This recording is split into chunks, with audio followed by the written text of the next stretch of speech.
For an ancient civilization known for their vast deserts, the sandy Great Pyramids of Giza, and their dry, wrapped and unwrapped mummies, a lot of ancient Egyptian culture and their ancient literature revolves around rivers and water. But when a desert oasis can mean the difference between life and death, it's only natural that it would become a revered resource.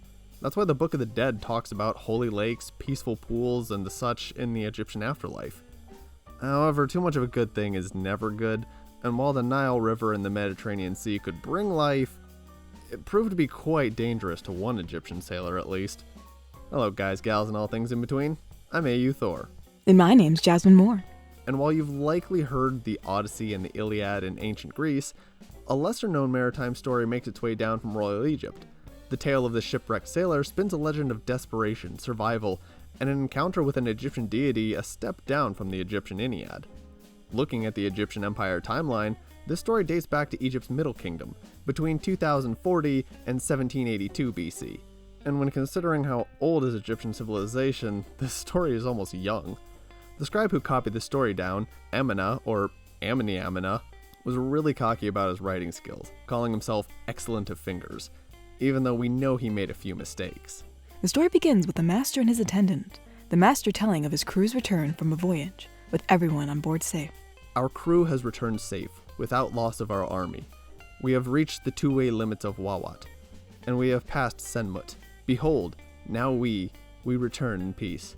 However, they failed in whatever expedition they set out on, and the master is anxious about how the king will receive him. His attendant, our sailor, tries to comfort his master, albeit a bit condescendingly, and he tells of a similar experience he had on a previous voyage. The sailor was traveling among 150 others to the king's mines when a terrible thunderstorm caused freak waves to overtake the boat, throwing the sailor overboard and washing him upon an island. No one wants to wake up stranded on a beach with nothing but the clothes on your back. But you have to survive. And to survive, you gotta start moving. I spent days 3, I am alone, with my heart as my only companion. Sleep I in the interior of an enclosure of a tree. I embraced the shadow. It was a rough start. But things started turning around. He quickly learned what he could eat, hunt, and live off of. There was nothing that was not there. Our hero was doing alright all alone on that spit of land. Except he wasn't alone.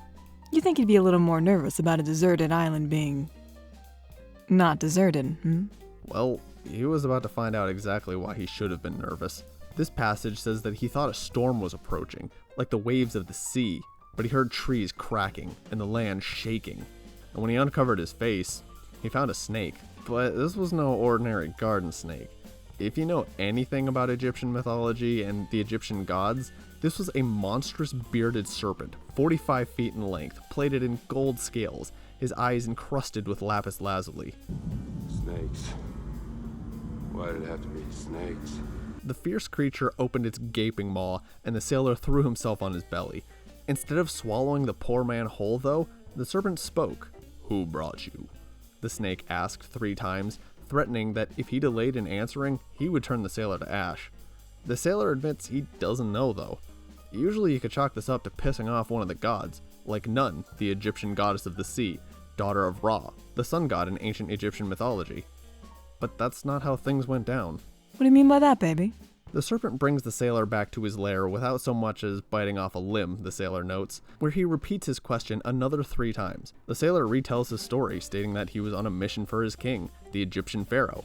Reassuring the sailor, the snake says that a god spared him, and tells him of the island, which may or may not be called Ka, depending on the translation. The snake tells the sailor that the island is filled with having good things all, and that in 4 months, the sailor will be rescued by some familiar crewmen. The snake even says that the sailor will venture home and eventually die in his hometown. A little TMI if you ask me, but wait, why does this random snake know the future? Well, the snake is the Lord of Punt, an ancient kingdom known from ancient Egyptian trade records. The land of Punt exported gold, ivory, and many, many more goods. Even if the snake is a lesser-known deity in the Egyptian pantheon, they usually know what they're talking about, which is what made the next part a bit concerning. While the island had plenty of resources to survive, there was a darker side. The Lord of Punt was not always the sole inhabitant. In fact, he lived on the island with more than 70 of his family, children, siblings. He spoke highly of his most beloved daughter. But one day, the Lord of Punt was away from the island. Then a star fell, burst forth they in fire in its track. It happened to them without me therewith. A meteorite struck the island, killing everyone on it, leaving the Lord of Punt to return to a horrifying scene. In some versions, even his beloved daughter were among those lost. Was this falling star a divine punishment for something? Could it happen again? Was the sailor doomed to die on this island if the serpent was wrong and he wasn't rescued and another meteorite touched down? The Lord of Punt tells the sailor to stay brave and control his heart. Tragedy can strike without warning at any time. It's important that we express how we feel to those we love, the snake says. The sailor promises to tell his king of the serpent's power and return with many gifts, but the snake just laughs. The island is already filled with treasures, and anyway, the sailor would never see the island again once he left. Why, you might ask? Well, the snake knew that the island was to melt away and turn to water. What did this mean for the Lord of Punt? We don't know.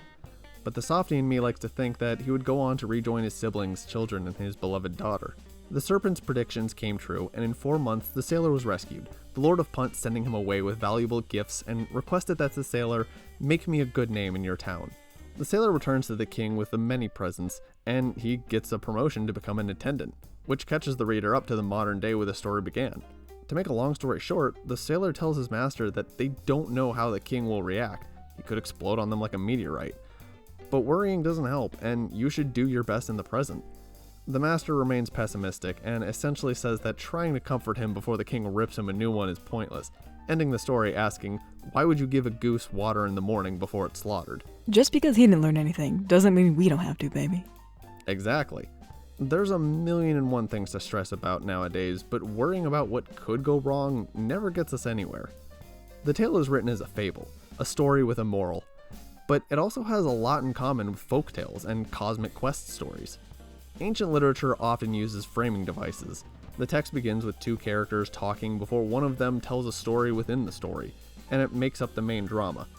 Lots of ancient Egyptian stories follow this pattern, and it's a writing technique we still use today.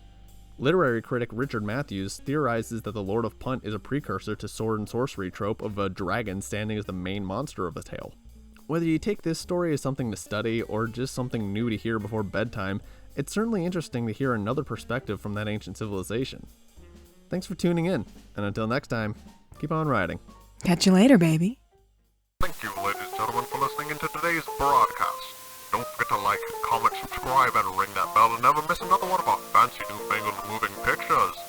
Tune in next week to catch another thrilling installment with AU Thor.